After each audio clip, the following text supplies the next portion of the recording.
আসসালামু আলাইকুম সবাইকে। কেমন আছেন আপনারা সবাই? আশা করছি অনেক ভালো আছেন। আমি আলহামদুলিল্লাহ অনেক ভালো আছি। আজকের ওয়েদারটা খুব ঠান্ডা ছিল।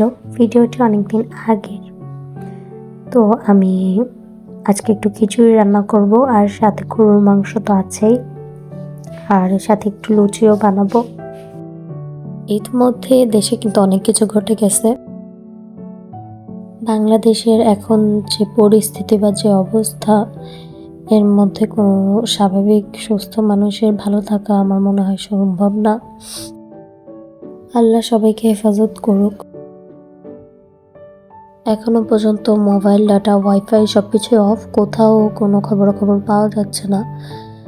ফোনে আর যতটুকু হয় তাও নেটওয়ার্কের খুব বাজে একটা অবস্থা। তবে এর মধ্যে শত শত মানুষের মৃত্যু হয়ে গেছে বলে আমার মনে হয়।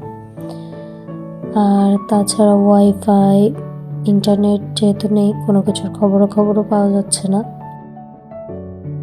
দেশের বেশিরভাগ মানুষই খুব আতঙ্কিত। আসলে দেশের মধ্যে এত গুণসম্পন্ন মানুষজন থাকলে আসলে বাহিরের মানুষের কোনো প্রয়োজন হয় না। তাছাড়াও বেশিরভাগ নিউজ চ্যানেলই এই টাইপের ভিডিওসগুলো নিয়ে কোনো রকম নিউজ করছে বলে আমার মনে হচ্ছে না ডিটেলসলি।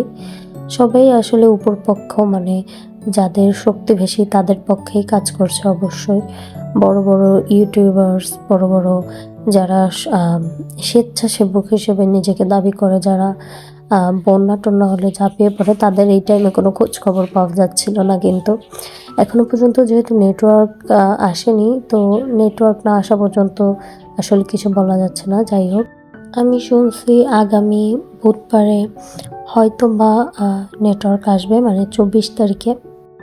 এই সব কিছুর মধ্যে ওয়াইফাই, মোবাইল ডাটা এগুলোকে অফ করার কোনো কারণ আছে বলে আমার তো মনে হচ্ছে না, মানে কোনো যুক্তি আছে বলে আমার মনে হচ্ছে না। এগুলো করার কি দরকার? সব কিছুর পেছনে আসলে উপর মহলের হাত আছে। এগুলো কোনো ছোটখাটো মানুষের পক্ষে সম্ভব না। আসলে দুনিয়াতে বিশ্বাস করার মতো তেমন কোনো মানুষ নেই।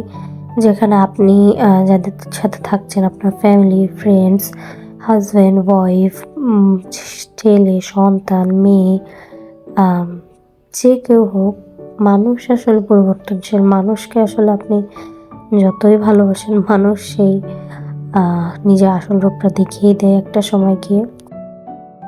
দুনিয়াতে কেউই নিজের স্বার্থ ছাড়া এক পাও নড়ে না, সেটা নিজের আপন মা বাবাও না। এই জন্য সবসময় উচিত নিজের কাজগুলোকে নিজে করা, নিজের পায়ে দাঁড়ানো, নিজে সব কিছু করতে শেখা, যাতে অন্য আরেকজনের মুখাপেক্ষী না হয়ে থাকা লাগে। আমাদের দেশের 80% মহিলা বা মেয়েরাই হচ্ছে ফার্স্টে তার বাবা মার উপর ডিপেন্ডেন্ট থাকে, তারপর তার হাজব্যান্ডের উপর ডিপেন্ডেন্ট থাকে, এরপর যদি তার ছেলে মেয়ে থাকে সেই ছেলে মেয়ের উপর ডিপেন্ডেন্ট থাকে। এটা হচ্ছে 80% মহিলারাই এটা করে থাকে, যে নিজে কোনো কিছু করার চেষ্টা করে না।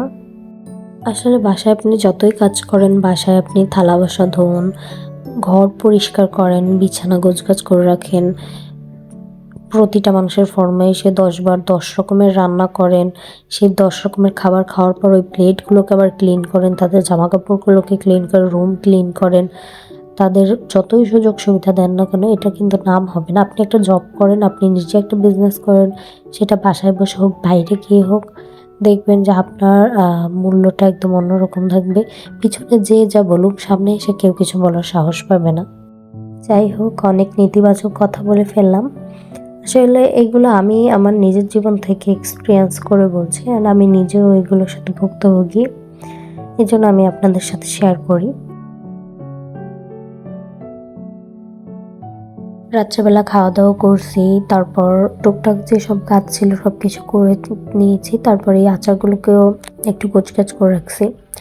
এরপর আমি একটু সেলফ কেয়ারের দিকে মনোযোগী হয়েছি, কারণ কিছুদিন থেকে আমার স্কিনটা বেশ ট্যান পড়ে গেছিলো, মানে রোদ লেগে। কিছুদিন তো অতিরিক্ত গরম ছিল, তো আমি এখন থেকে একটু আবার স্কিন কেয়ার শুরু করেছি। এটা আমি সপ্তাহে বা 1-2 সপ্তাহ পর পরই করে থাকি, আর স্ক্রাবও আমি প্রতি সপ্তাহেই করি।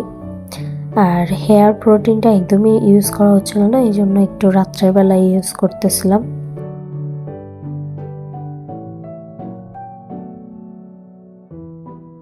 স্কিন কেয়ার শেষ করে একটু পড়তে বসছি, আর পড়তে বসলে আমার কিছু না কিছু খাইতে ইচ্ছা করে। তো আজকে বাসায় মিষ্টি টোস্ট ছিল, আর ভাবলাম একটু দুধ চাও বানিয়ে নিই সাথে। আমার কাছে কফির থেকে দুধ চা বেশি ভালো লাগে, মানে হট কফির থেকে। এটা হচ্ছে পরের দিনের ভিডিও, মানে সকালে আমি ঘুম থেকে উঠে জাস্ট একটু দুধ চালিয়ে নিয়েছি আর 2টা ডিম। আমার প্রেশারটা বেশ লো, এই জন্য আমি দুধ আর ডিম খাওয়ার চেষ্টা করছি রেগুলার। এরপর একটু পড়াশোনা করতেছিলাম, এদিন আমার ইংলিশ এক্সাম ছিল। আগেই বলছি ভিডিওটা কিন্তু অনেক আগের, আমি ভয়েস ওভার করতেছি অনেক পরে, আর ওয়াইফাই না আসা পর্যন্ত ভিডিওটা আমি আপলোডও করতে পারবো না। এরপর দুপুরের জন্য একটু বিরিয়ানি রান্না করছিলাম। বিরিয়ানিটা খাইতে বেশ ভালোই ছিল, বাট অয়েলটা আমি একটু বেশি দিয়ে দিছিলাম।